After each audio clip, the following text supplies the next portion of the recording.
기독교는 무엇인가? 예수님은 누구인가? 교회는 어떤 곳인가? 왜 교회를 나가서 예배를 드려야 하는가? 주일이면. 그리고 믿음은 무엇인가? 어떻게 설명할 것인가? 여기에 질문에 대답하는 것을 신앙 고백이라고 합니다. 이 신앙 고백, 때로는 이 신앙 고백을 통해서 이 세상을 살아가는, 특히 이민자의 삶 속에 살아가는 여러분의 삶이 이 고백이 지혜와 세상을 이기는 능력이 되기를 바랍니다. 이 신앙의 고백이, 이 대답이 주님 오시는 그날까지 영광스러운 승리자가 되는 축복이 되기를 바랍니다. 초대교회 성도들은 이 신앙 고백 때문에 죽음 앞에 노출되었고 위협을 당했고, 때로는 사자들 앞에서 밥이 되었고, 칼더미 앞에서 참수를 당했고, 끓는 가마 속에 던지움을 당하는, 순교를 당한 사람들, 그들은 이 신앙 고백 때문이었습니다. 그럼에도 그들은 죽음 앞에서 의연하게 찬송했었고, 고통, 그 불안, 공포 앞에서도 감사하며 그들이 가지고 있던 신앙 고백을 지켰던 사람들입니다. 거기에서 기독교가 시작한 뿌리였습니다. 예수님 말씀하셨습니다. 인자가 올 때 믿음을 보겠느냐고. 점점 더 믿음이 식어지고 있는 세상, 점점 믿음을 우습게 여기며 무시하고 있는 세상, 때로는 이름뿐인 세상 속에 믿음을 가지고 있지만 심지어 필요하다면 배신, 배반까지 하고 있는 그 세상을 이야기하면서 예수님은 탄식하셨습니다. 그리고 우리에게 요구하셨습니다. 믿음 있는 자를 보겠느냐고. 기독교는 무엇인가? 예수는 누구인가? 교회는 어떤 곳인가? 왜 예배를 드려야 하는가? 그리고 팬데믹 속에서도 믿음은, 신앙은 어떤 것인가? 거기에 대한 대답을 마치 신앙 고백처럼 중간중간에 구석구석에 요한복음 4장 오늘 두 번째 표적 속에 숨겨놓고 있고, 아니 우리에게 아주 노골적으로 이것이 기독교다라고, 이것이 믿음이라고 전달하고 있습니다. 그런 신앙의 고백 다시 한번 확인할 수 있는 시간이 되기를 바랍니다. 그 해도 2000년 전에 그 해도 유월절을 지켜야 되는 유대인들, 당연히 12살 이상이면, 남자라면 적어도 1년에 3번 이상은 예루살렘에 올라가야만 했었고, 그 해도 유월절을 지키기 위하여 올라갔습니다. 올라갔다 온 사람들이 동네마다 소문을 내기 시작합니다. 수많은 소문들이 유대 땅, 갈릴리 지역까지 삽시간에 내려오면서 만나는 사람들에게, 돌아와서 동네 고향 사람들에게 퍼뜨리기 시작합니다. 누군가가 예루살렘 성전을 뒤엎었대. 누군가가 예루살렘의 장사꾼들을 몰아내었대. 아니, 내가 그 자리에 있었어. 내가 보았어. 그리고 누군가, 그분이 대제사장 일당에 싸웠대. 그런데 제사장들이 꼼짝하지 못했대. 그분의 말씀 앞에서. 도대체 그분이 누구인지. 가끔씩 예루살렘 성전에 올라가면은 그들은 실망하고 돌아올 때가 많았습니다. 하나님의 거룩한 임재를 통해서 하나님의 은혜를 체험하고, 그래서 적어도 1년 동안 살아가야 되는, 힘을 얻어야 되는 성전임에도 불구하고 그들은 허탈한 심정으로 돌아올 때가 많았기 때문입니다.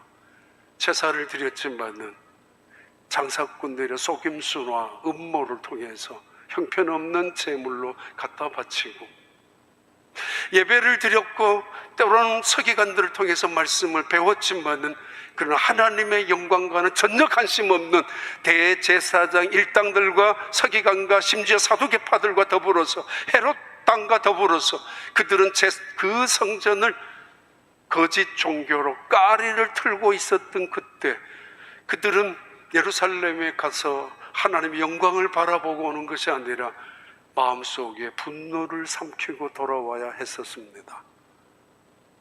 마카비 전쟁에 의해서 수리아라는 그 사람들이 아주 못된 짓을 성전을 통해서 짓밟고 하나님의 이름을 모욕했던 사건 때문에 그 조나단 그리고 요나단 일가 마카비 왕조를 만들었던 잠시이지만은 그들은 그런 성전을 청소하기 위하여 애를 썼었습니다. 그런데 자기들 스스로가 이스라엘 백성들이, 제사장들이 그렇게 더럽히고 있는 성전 실망하고 돌아오면서도 누군가는 바꿔줘야 되겠지라고 생각하면서도 힘이 없었던 그들, 변질되어진 예루살렘 성전에 갔다가 돌아오면서 분노를, 상처를 안고 돌아온 그들의 가슴 속에는 차라리 교회가 확 무너졌으면 좋겠다는 생각을 가지기도 했겠지만은 그래서는 안 된다는 것쯤은 알고 있습니다. 그건 하나님에 대한 모욕이고 하나님에 대한 영광에 대한 침범이기 때문이었습니다. 그런데 이번에는 누군가가 대신해서 그들의 마음을 통쾌할 정도로 그 성전을 흔들어 놓고야 말았다는 이야기를 돌아오는 길에 만나는 사람들에게 입에서 입으로 전달되기 시작했습니다. 그리고 그분이 내려오면서 수가성을 지나면서 수가성에 있는 한 여인에게 물을 기르면서 일어난 사건의 이야기, 그 수가성 사마리아 성에 온 동네 사람들이 적어도 이틀 동안이나 예수님을 통해서 급격하게 예수님을 영접하고 복음을 받아들이고 그 동네가 변했다는 이야기도 듣고 있습니다. 예수님이 예루살렘에 올라가시기 전에 얼마 전에 가나 혼인잔치집에 있었던 이야기도 어김없이 그 소문 속에 꼬리에 꼬리를 물고 있는 그때에 예수님이 드디어 고향으로 내려오셨습니다. 갈릴리로. 많은 갈릴리 사람들이 기다립니다. 왜냐하면 자기 고향에 가까운 동네 사람이었기 때문입니다. 그분이 바로 나사렛 예수입니다. 그분을 도대체 어떤 분인지 수없이 지나치고 수없이 만나본 적도 있었지만은 다시 한번 그분을 확인하고 싶어서 기다리고 있는 사람들, 그 중에서 눈이 빠지게 기다렸던 사람이 바로 왕의 신하였습니다. 왕의 신하, 그는 가브나움 동네에 살고 있는 신하였는데 그는 그의 아들이 병이 들어서 거의 죽음 직전에 놓여 있었기 때문입니다. 그래서 예수님이 빨리 내려오기를 간절히 기다리고 내려왔다는 소식을 듣자마자 쫓아가서 내 아들을 살려달라고 애원하는 내용, 그 내용이 오늘 본문에 요한복음을 기록한 요한의 두 번째 표적입니다. 대부분의 요한복음의 기록은 예루살렘을 중심한 예수님의 사역이죠. 그래서 예루살렘을 근거로 해서 세 번씩 올라갔던 근거로 해서 예수님의 사역이 3년이라는 신학적인 성서적인 근거가 요한복음을 근거로 한 것이라면은 복음서, 마태복음, 마가, 누가복음서는 대부분 갈릴리 지역이 예수님의 사역의 중심지였고 가끔씩 예루살렘에 올라갔던 이야기가 등장합니다. 아무튼 예루살렘의 절기를 지키기 위하여 예루살렘에서 사역하셨던 매우 의도적인 사건을 만드시고 예수님은 갈릴리로 내려오셨습니다. 그 문제가 오늘 밤부터 시작하고 있습니다. 바로 몇 주 전에 미안합니다. 몇 주 전에 들었던 이야기, 보았던 글입니다. 엄청난 재벌이 광고를 했습니다. 이 세상에서 내가 최고로 행복하다고 느끼는 사람이 있다면 내가 그에게 100만 불을 주겠다고. 나보다가 더 행복한 사람은 없을 것이라고. 나는 정말 더 할 나위 없는, 말할 수 없는 행복, 최고의 행복을 한 사람이 나라고. 그런 사람들이 와서 입증하고 내가 인정하게 된다면 100만 불을 주겠다고 사람들이 모였습니다. 모여들은 사람들에게 그 제안했었던 대단한 부자가 이렇게 말했습니다. 여러분, 행복합니까? 더 이상 다른 바랄 것이 없습니까? 아무런 소원이 없단 말입니까?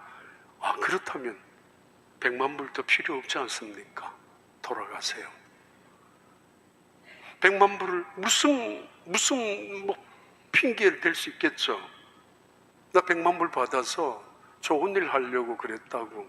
나는 더 이상 소용없지만 이런 핑계도, 이런 구실도 명분도 갖고 있었겠지만은 그 제안했었던, 강구했던 그 재벌은 돌아가라고. 정말 행복하다면은 이런 말이라고. 여호와는 나의 목자시니 내게 부족함이 없으리로다. 더할 나위 없는 행복, 아무것도 더 이상 필요 없는 The Lord is my shepherd, I shall not want. 또는 lack of, 내가 가지고 있는 어떤 것들도 부족한 것이 없다라고. 내가 원하는 것, 나는 what I have everything, 모든 것을 갖고 있다고. I need, 내가 필요한 것은, 모자라는 것이 없다라는 거죠. 부족한 것이 없다는 거죠. 내게 필요한 것은 다 있다라는 여호와를 향한 다윗의 고백입니다. 다시 말하면 기독교는 무엇인가? 예수는 누구인가? 교회는 어떤 곳인가? 믿음은 뭐냐? 그 문제의 첫 번째 요한복음 20장 30절 31절의 말씀은 이렇게 결론부터 우리에게 증언하고 있습니다.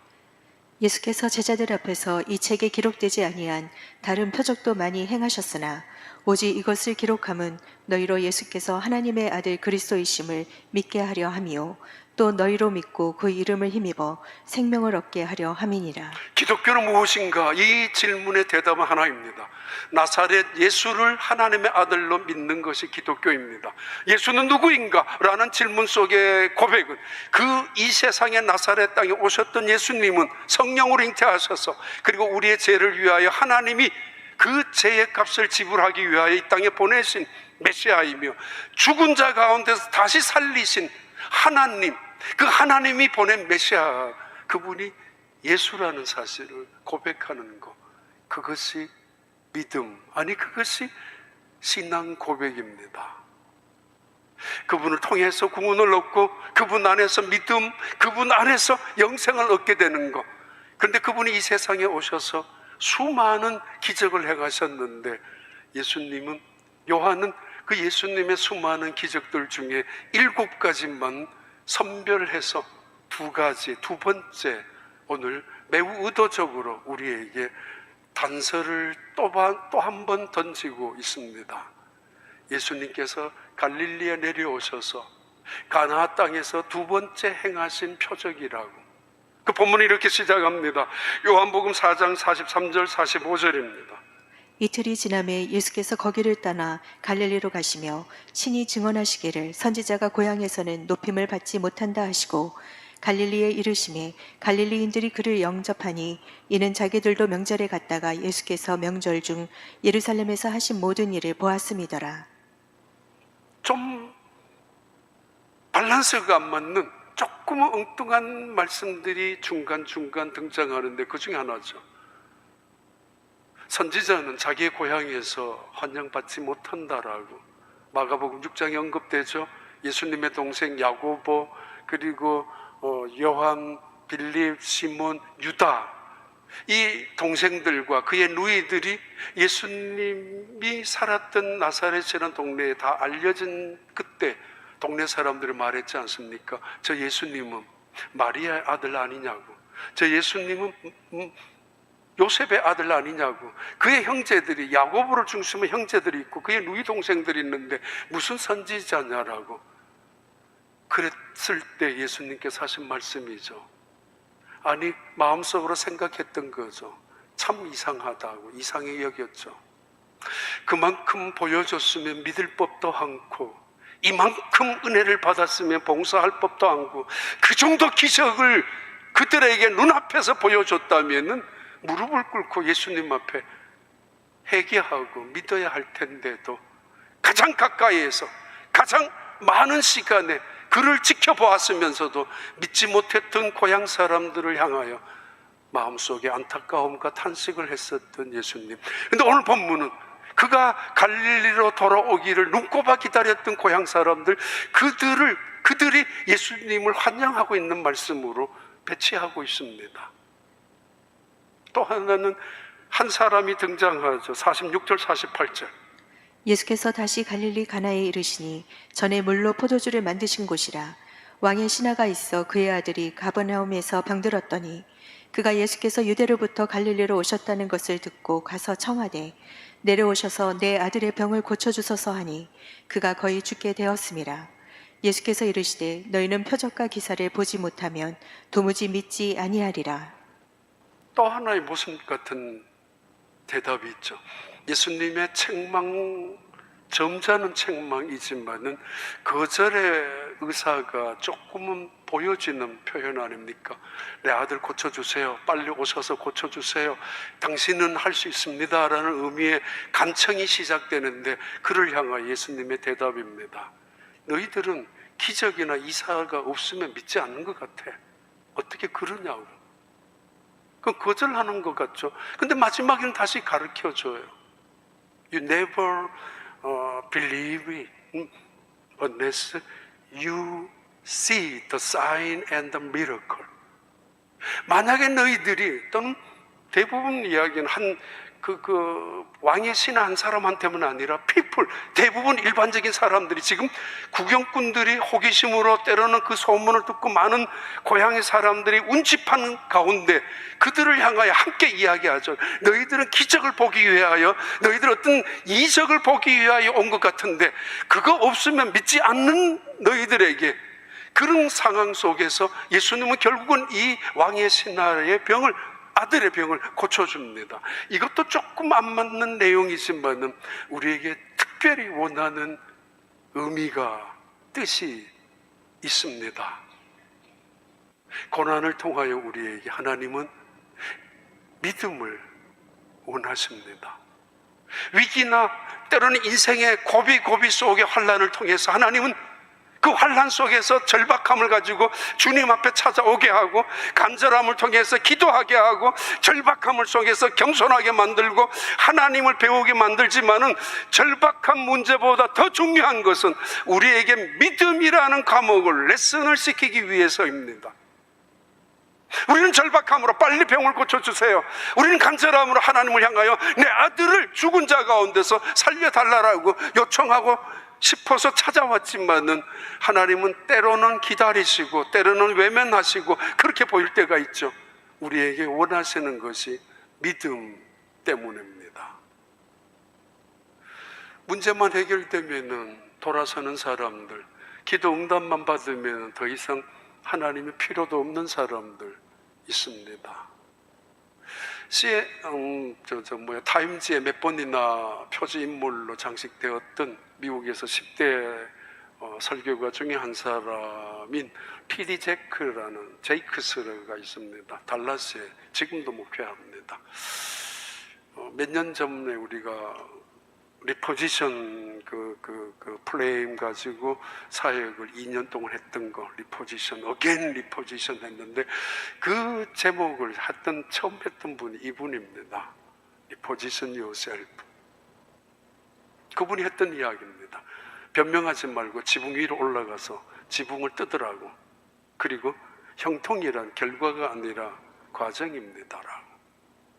하나님은 우리에게 믿음을 보고 싶어 하시기 때문에, 마가복음에 나오죠. 2장 6절. 예수께서 그들의 믿음을 보시고 중풍병자에게 이르시되 작은 자야 내 죄사함을 받았느니라 하시니. 예, 우리는 절박한 마음으로 왔다면은 예수님이 응당히 받아주셔야 하고 급한 일을 빨리 꺼야 되지 않습니까? 기억하세요. 급한 일이라고 반드시 중요한 일이 아니라는 것 말입니다. 아니, 더 기억하세요. 내가 생각하기에 중요한 일이 하나님 보시기에 반드시 우선순위가 아니라는 것 말입니다. 그래서 우리는 일평생 쫓기다가 살아오고 이민자로 살아가면서 발등에 불부터 끄면서 살아오니까 남은 게 뭐 있어요? 제대로 믿은 것도 안 뭐 있어요? 내 인생에 중요한 위치에 둬야 될 것을 제대로 두지 않는다면 언제나 우선순위에 밀리게 되고, 그래서 우리의 삶 속에 하나님의 나타나심과 임재하심을 경험하지 못할 때가 많은 이유가 거기에 있습니다. 믿음이라는 것, 중요한 위치에. 지금 예수님은 그에게 믿음을 보여주고 믿음을 원하고 믿음을 가르치기를 원하시고 계시는 순간입니다. 이 왕의 신하, 기적입니다. 왕족입니다. 바실코스라고 하는 이 작은 왕이라는 뜻이죠. 한번 봐봐요. 지도, 갈릴리 지도. 지금 예수님은 예루살렘에 올라가셨다가 이제 내려오셨습니다. 수가성이라는 사장에 넘쳐서 가나 땅으로 다시 오셨습니다. 올라가시기 전에 첫 번째 행했던, 물로 포도주를 행했던, 지난주 말씀드렸던 가나, 이 땅에 예수님은 다시 오셨습니다. 뭔가 확인하기 위하여 이 가나에 오셨는데, 가버나움에 살고 있었던 왕의 신하, 아마 이 지역에서는 작은 왕이라는 별명을 가질 만큼 부유한 사람, 권력자, 그리고 모자람이 없는 사람, 아무것도 더 이상 원함이 없을 만큼 대단한 사람, 이 바실리코스라는 왕의 신하, 이름은 등장하지 않지만은 이 사람이 예수님이 오셨다는 소식을 듣자마자, 예수님이 이 가나에 도착했다는 소식을 듣자마자 순식간에 이 4시간, 5시간의 거리죠. 25마일 정도, 가버나움에서 가나까지. 그것도 오르막길입니다. 이 호수 근처는 낮은 지역이라고 하면 가나 지역은 약간의 산악지대이기 때문에 오르막길을 4시간에서 5시간에 걸쳐 한숨에 달려왔었던 간절함, 아니 겸손함, 그리고 예수님을 찾아오는 이 믿음의 태도는 칭찬받아도 마땅합니다만, 예수님은 말씀합니다. 너희는 어찌하여 표적을 구하냐고, 기적을 원하느냐고, 그거 없으면 믿지 못하느냐라고, 그러면서 그에게 믿음을 지금 레슨을 시키고 있고, 그 믿음이 무엇인가를 가르쳐 주기를 원하죠. 소경 바디메오가 예수님을 쫓아다니면서 다윗의 자손 예수님, 나를 고쳐주세요, 못 들은 척 하잖아요. 침묵하시고, 아니 저렇게 냉정할 정도로, 더더구나 시각장애인에게 저렇게 해도 되는가, 평소에 그분은 사랑 아닌가, 쫓아가셔서 안아주셔야 되고, 때로는 삭개오 같은 부자는 쫓아가가지고 안아주면서 왜 이러지? 그러나 예수님은 삭개오보다 더 귀한 믿음을 소경 바디모에게 찾고 계시고, 낙심하는 순간 속에서도 포기하지 않는 믿음을 길러가고 계십니다. 수로보니게 여인, 그만큼 무정할 정도로 매몰차게 거절했었던 예수님, 내 딸이 흉악한 귀신에 들렸다라고 살려달라고 애원하는 그 어머니의 그 애원마저도 무참하게 짓밟았던 예수님, 난 이방인을 위하여 온 것은 아니다라고 그 여인에게 믿음을 구하고 계시고 믿음의 내공을 키워가시는 예수님, 결국 말씀하지 않았습니까? 내가 이스라엘 땅에도 이만한 믿음을 가진 여자를 만난 적이 없다고. 믿음. 포도주가 떨어졌던 가나의 혼인잔치집, 마찬가지로 오늘 이 상황 속에서 왕의 신하의 아들이 병이 들었던 이 절망적인 상황, 고난 속에서 간절함을 가지고 주님을 찾아왔던 이 자리 속에서도 예수님은 그들에게 믿음을 원하시고 계십니다. 핑계거리 많죠. 사람들이 너무 많다고. 변명거리도 있죠. 지붕이 어떻게 올라가느냐고, 환자를 데리고. 그러나 지붕까지 올라가서 여호와는 나의 목자시니 내게 부족함이 없으리로다. 더 이상 말할 나위도 없는 행복한 사람을 찾았던 사람이 있다면 다윗이었습니다. 그런데 그의 고백이 시편 23편에 대단한 유명한 고백이죠. 그는 나를 잔잔한 물가로 인도하시고 그리고 내 영혼을 소생시키시고 나를 언제나 이끌어 가시는 분이라고. 근데 영어 성경은 언제나 He makes me lie down, He leads me beside, He lead, 그 또는 He restore, 내 영혼을 my soul 새롭게 하신다라고. 리프레시. 그랬던 고백이 얼마 후에는 중반부 이후에는 바뀝니다. You are with me. 당신이 나와 함께 하십니다. You prepare a table for me. 당신이 준비하십니다.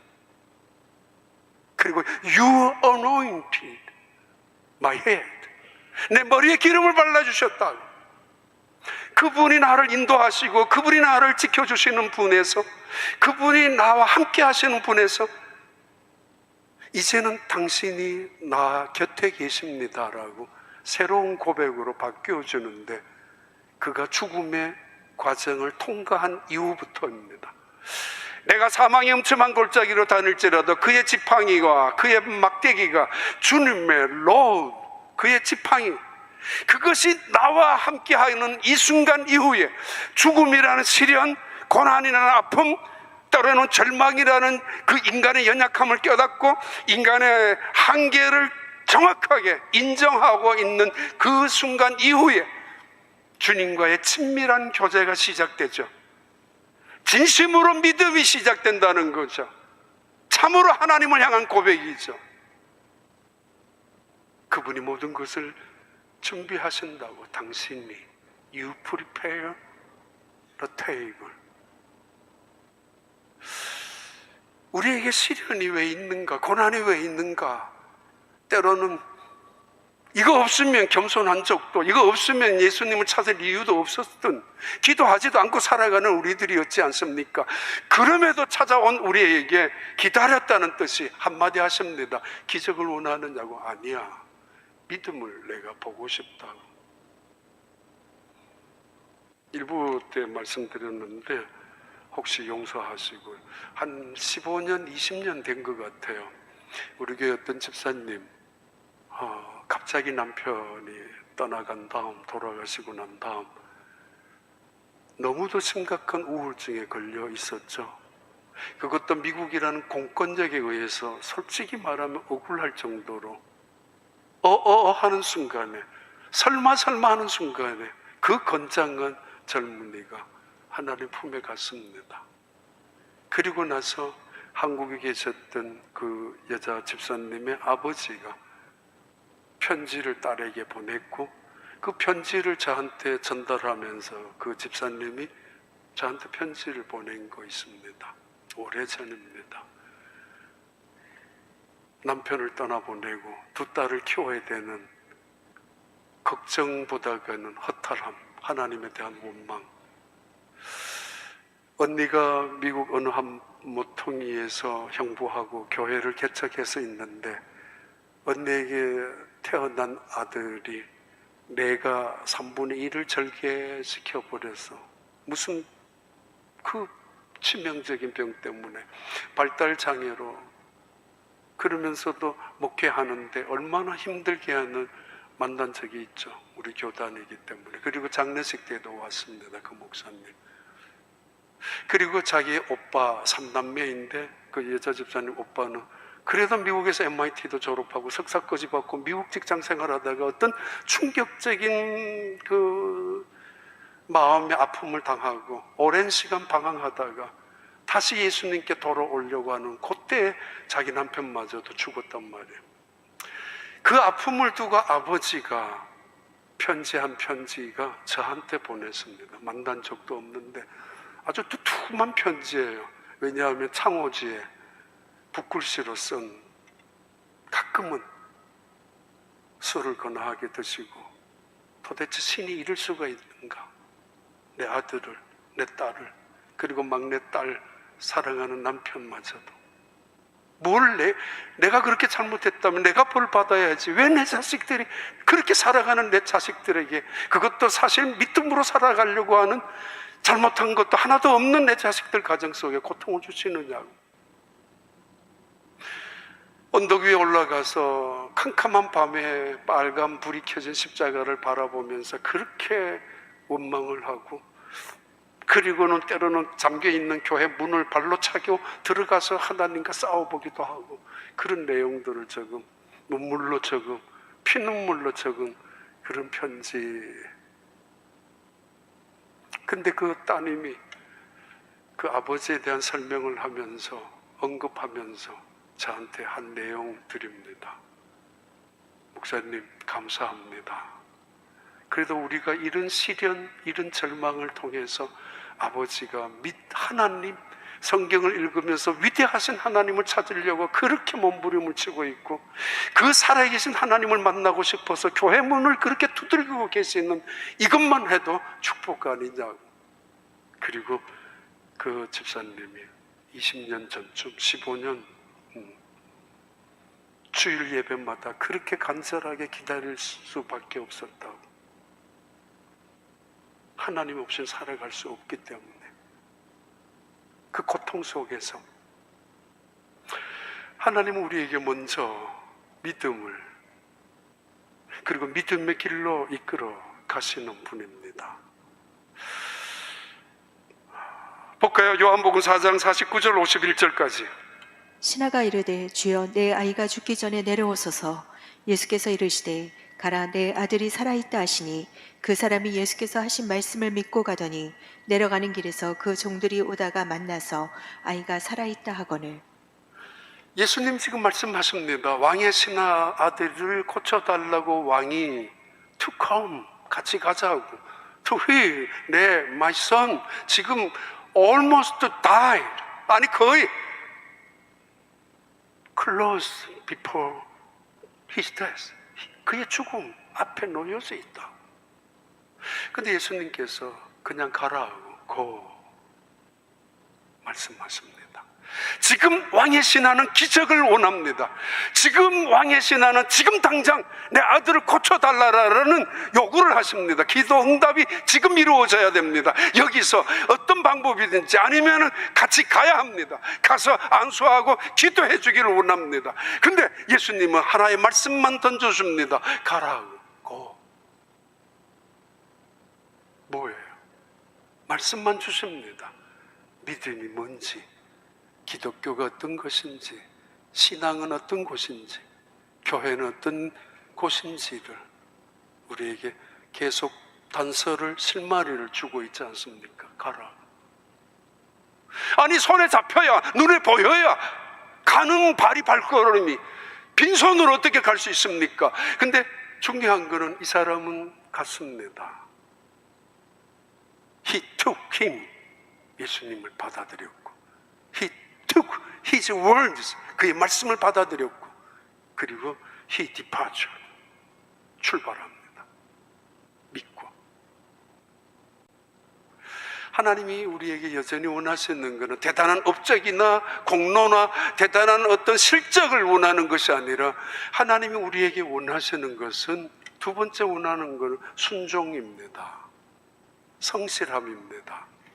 마더 테레사 이야기했던 말씀이죠. God has not called us to be successful. 성공하라고 부른 게 아니라고. God has called us to be faithful. 충성스러운 사람이 되라고. 실패했다 할지라도, 업적이 보이지 않는다 할지라도 여전히 많은 사역을 감당하는데 남들에게 인정과 평판마저도 없다고 할지라도, 내마저도 어려움을 당하고 난 뭐지? 난 실패자 아니냐라고 할지라도, 하나님이 내게 원하시는 것은 5달란트, 2달란트, 1달란트 그걸 남기는 게 아니라 얼마나 충성스러운 종이냐, 그걸 원하신단 말입니다. 나는 기적을 원하죠. 나는 공로를 원하죠. 나는 업적을 원하죠. 그래서 수많은 사람들에게 인정이나 인기나 평판도 받기를 원합니다만은 하나님은 아닙니다.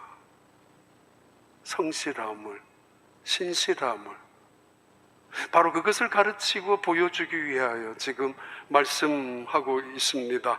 마태복음 16장 2절부터 4절입니다. 예수께서 대답하여 이르시되 너희가 저녁에 하늘이 붉으면 날이 좋겠다 하고 아침에 하늘이 붉고 흐리면 오늘은 날이 굳겠다 하나니 너희가 날씨는 분별할 줄 알면서 시대의 표적은 분별할 수 없느냐. 악하고 음란한 세대가 표적을 구하나 요나의 표적밖에는 보여줄 표적이 없느니라 하시고 그들을 떠나가시니라. 지난주에 우리 장로님 한 분이 오셨습니다. 은퇴하신 분입니다. 그러면서 기쁨으로 그동안에 지난 12월, 1월, 2월, 3월 일어난 간증을 하셨습니다. 12월 달에 특별 새벽 기도 전후해서 마음에 계속 기도하는 중에 부담이 있었던가 봐요. 내가 이제 평생 이제 어떻게 해야지 남은 생애를 선교지에 교회라도 건축할까? 그런 부담이 자꾸 생겨서 기도하면서 하나님, 그럼 한 5,000불 할까요? 자꾸 그것밖에 안 돼. 그러면 나중에 다시 한 2, 3주 싸웠던가 봐. 혼자서 기도하면서. 그럼 10,000불요? 지금 돈 한 푼도 없는데. 그러는데 12월 중순 주일날 예배를 드리면서 십자가가 눈에 확 들어오면서, 가끔씩 그렇잖아, 어떤 분들 예배를 드리는데 마치 하나님이 나한테만, 내 혼자서 특별 예배를 드리는 것처럼 그 말씀이 들려올 때도 있는 것처럼 십자가에서 그런 음성이 자기 귀에 확 들어왔던가 봐요. 너 뭐해? 너 아직까지 뭐하고 있어?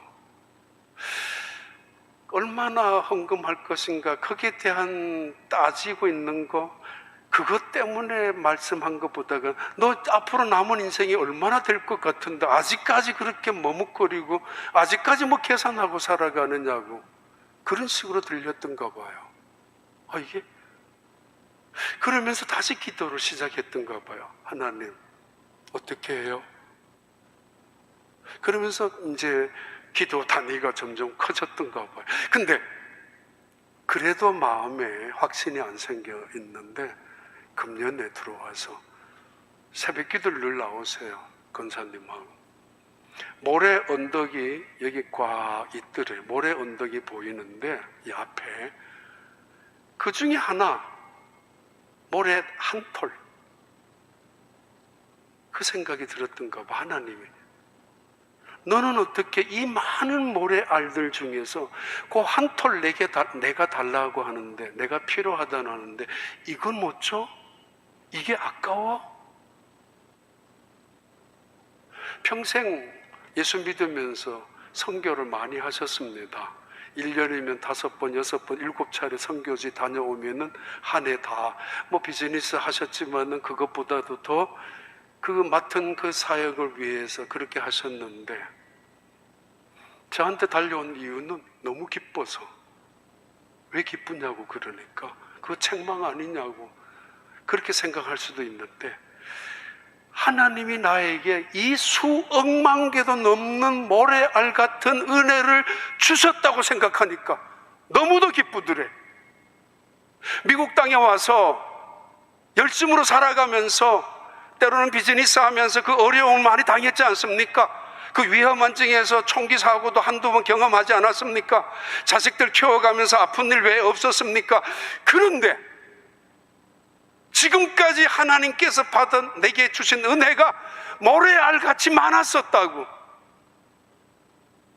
그 중에 하나, 그 하나를 내가 달라는데 하나님이 이게 아까워? 그 기쁨, 은혜를 이렇게 많이 주신 하나님에 대한 기쁨과 또 하나는 내 나이에 아직도 하나님이 나를 필요로 하신다고, 한 톨이라도 내게 달라고 하신다고, 그게 너무 기뻤다는 거예요. 그리고 쫓아오신 거예요. 혹시 마음이 변할까 봐 자기가 고백하고 하나님과의 서약인데 혹시 마음 변하면은 내가 증인이 되고 싶어서 내 앞에라도.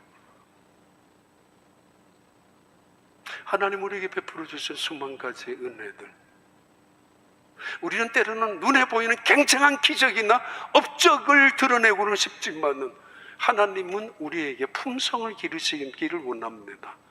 믿음 안에 담겨져 있는 품성, 순종 말입니다. 프랑스에 사위가 있는 어떤 사람이 프랑스에 갔다가 장모님이죠. 딸 집에 갔다가 그 아이가 뭐 말끝마다 할머니가, 프랑스에서 할머니가 너 이거 하지마 자기 손녀한테 그러니까 이 손녀가 항상 C 그랬더래요. 그래서 이게 뭐야, C라니, 욕하는 거야. 근데 알고 보니까 뭐 다른 가정도 있고 그리고 가끔은 그 see, no, no라는 말과 의미가 맞을 때도 있는가 봐요. 그래서 어머니가 좀 마음에 이건 뭐야? 태어나면서 얘가 벌써 부정, no, no로부터 배우는 건가? 라는 불안감에 있었다고 그 간증을 한 글을 본 적이 있습니다. 사순절이라 책자 안에 나오는 yes, 이거 훈련해야 되는 게 순종이고 믿음 아닙니까? 돌아가는 그 발걸음. 그는 자기의 아들이, 예수님 말씀하셨잖아요. 기적을 준 게 아니라 Your son will live, 살 것이라고. 그 말씀 붙잡고 간 거예요. 기적을 붙잡고 기적을 보고 돌아간 것이 아니라 그 말씀을 붙잡고 사역도 시작하고 그 말씀을 신뢰하고 기다리고 그리고 돌아간 것이고 그리고 그 일을 끝까지 충성스럽게 한 것이라는 말입니다. 그래요.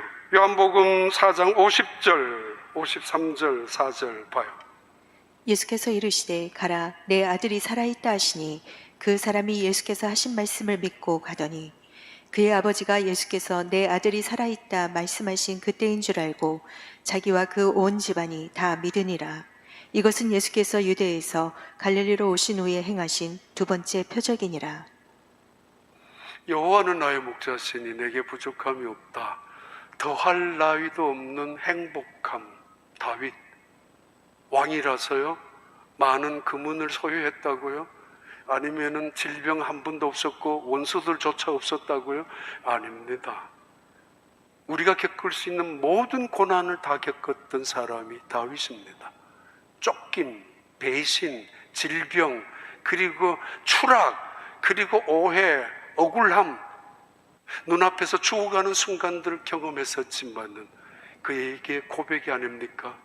여호와는 나의 목자이시니까 nothing else, no more. 이제는 어떤 것도 필요 없다라고 고백하는 그 신앙 고백은 세상을 이기는 고백이었고 기독교의 핵심이죠. 기독교는 나사렛 예수를 하나님의 아들로 믿는 종교, 아니 신앙입니다. 오늘 본문에서도 우리에게 마지막 예수가 가나 땅에서 행하신 두 번째 표적이니라 그러면서 우리에게 전달하죠. 이 에피소드처럼 PS처럼 추진하는데 지금 봐요. 54절 한번 다시 봐요. 이것은 예수께서 유대에서 갈릴리로 오신 후에 행하신 두 번째 표적이니라. 예수님께서 행하신 많은 표적들 중에서 굳이 두 번째 표적을 선별해가지고 우리에게 두 번째 단서를 제시하면서 그분이 누구인가를 우리에게 언급하고 있는데 추신으로 이런 이야기를 언급하죠. 왕의 신하가 지금 오르막길에서 내려갑니다. 가버나움으로 기쁜 마음으로 내려가지만은 빈손으로 내려갑니다. 그러나 빈손은 아닙니다. 믿음으로 내려갑니다. 아니 믿음만이 아니라 단순한 말씀을 붙잡고 내려갑니다. 그에게 주셨던 말씀이 이정표이고 그에게 말씀이 그 세상을 이기는 축복, 지혜이기 때문입니다. 그 말씀. 그런데 중간 지역에서 자기 집에서 올라오는 하인을 부딪히게 됩니다. 그리고 묻습니다. 그 하인에게 어디 가느냐고, 왜 그러느냐고. 가슴이 철렁 내려앉죠. 아들이 죽었다고 할까봐 혹시라도. 근데 그 아들이, 그 하인이 주인에게, 왕의 신하에게 이렇게 말합니다. 당신의 아들이 살아났습니다. 열이 내렸습니다. 그래? 몇 시부터야? 예, 어제 7시입니다 7시는 유대력으로 6시 이후에 7시니까 오후 1시를 말합니다.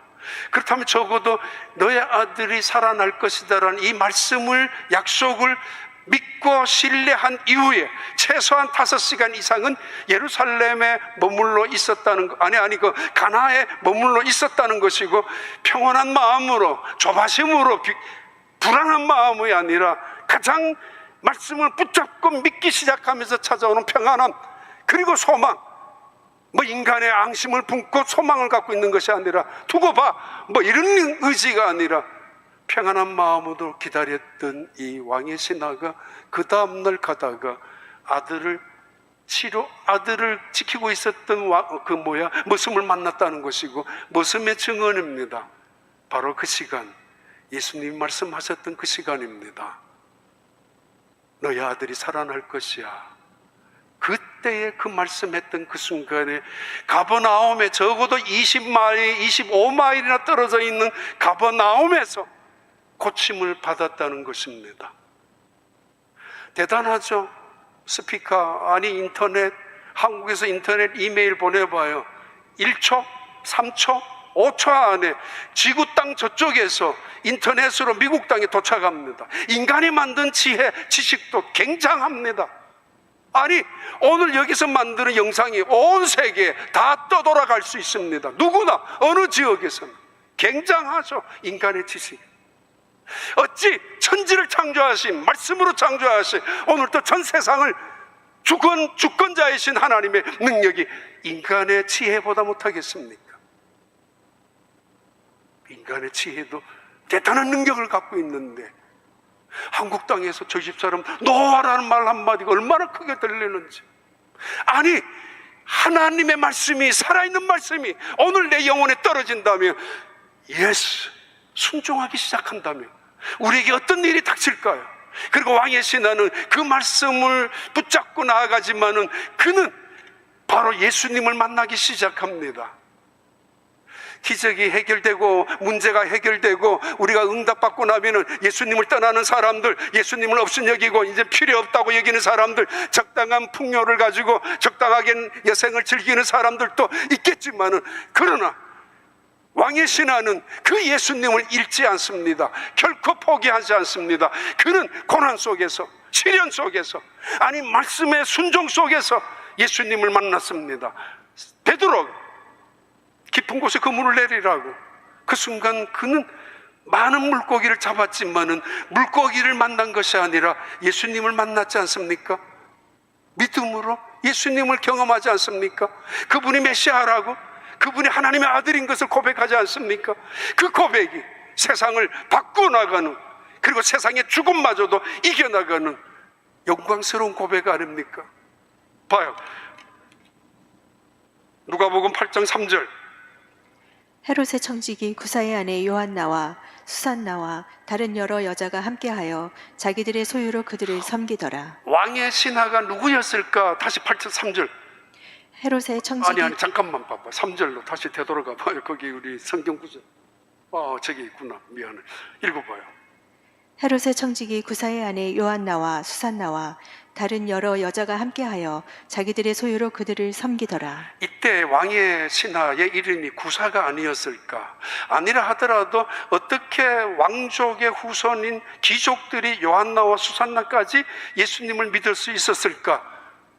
그 근거는 바로 오늘 본문의 왕의 신하였을 거라고 대부분 신학자들은 추측합니다. 사도행전 13장 봐요. 1절. 안디옥 교회의 선지자들과 교사들이 있으니 곧 바나바와 니게르라 하는 시므온과 구레네 사람 루기오와 분봉한 헤롯의 젖동생 마나엔과 및 사울이라. 이때 헤롯의 젖동생이 혹은 왕의 신하였을까라는 추측도 합니다만, 아무튼 헤롯이라는 왕족의 그 가까이 있는 귀족들 중에 몇몇 사람들이 예수님을 믿었다는 사실은 바로 오늘 요한복음 4장에서 등장하는 이 왕의 신하, 그의 전도 때문입니다. 그의 간증 때문입니다.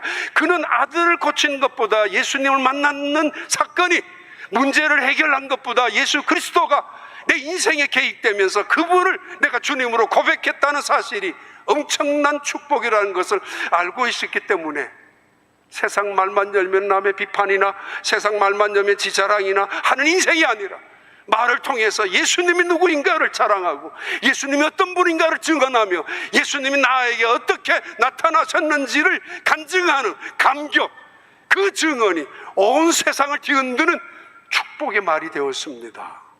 그래, 하나만 보고 마칩니다. 빌립보서 3장 7절부터 11절. 그러나 무엇이든지 내게 유익하던 것을 내가 그리스도를 위하여 다 해로 여길 뿐더러 또한 모든 것을 달아 해로 여김은 내 주 그리스도 예수를 아는 지식이 가장 고상하기 때문이라. 내가 그를 위하여 모든 것을 잃어버리고 배설물로 여김은 그리스도를 얻고 그 안에서 발견대로 함이니 내가 가진 의는 율법에서 난 것이 아니요 오직 그리스도를 믿음으로 말미암은 것이니 곧 믿음으로 하나님께로부터 난 의라. 내가 그리스도와 그 부활의 권능과 그 고난과 참여함을 알고자 하여 그의 죽으심을 본받아 어떻게 해서든지 죽은 자 가운데서 부활에 이르려 하노니. 여러분 100만 불을 원하겠습니까? 아니면 예수 그리스도입니까? 사도 바울은 예수 그리스도를 택합니다. 그리고 모든 것을 버렸습니다. 왜냐하면 그의 죽음과 부활에 무엇인가를 알았기 때문입니다. 그래서 늘 십자가와 부활의 권능 속에 살아갔던 사도 바울, 이번 사순절에 놀라운 하나님의 은혜와 축복이 예수 그리스도로 통한 십자가의 은혜, 그리고 죽음 속에서 다시 부활하신 능력, 그 예수 그리스도를 만나는, 그래서 그 만난 그 기쁨을 증언하는 온 교회 우리 성도들이 되시기를 진심으로 축복합니다. 하나님 감사합니다. 주님의 날 교회 와서 예수 그리스도를 통하여 하나님 앞에 나아가며 예배할 수 있는 은혜의 자리, 하나님 일평생 살아가면서 주님 앞에 가는 그날도 예배자의 자리를 지키며 기도의 자의 자리를 지키며 주님 증언하다가 주님 앞에 갈 수 있는 온 교회가 되게 하여 주시옵소서. 우리의 신앙 고백이 우리의 가난이나 실패나 외로움도 어려움도 이기게 하여 주시고, 우리의 신앙 고백이 부요함 속에서도 오히려 주님을 찬양하는 영광스러운 신앙의 고백 사는 사람들, 우리 온 성도들이 되게 하여 주시옵소서. 예수님 이름으로 기도하옵나이다. 아멘.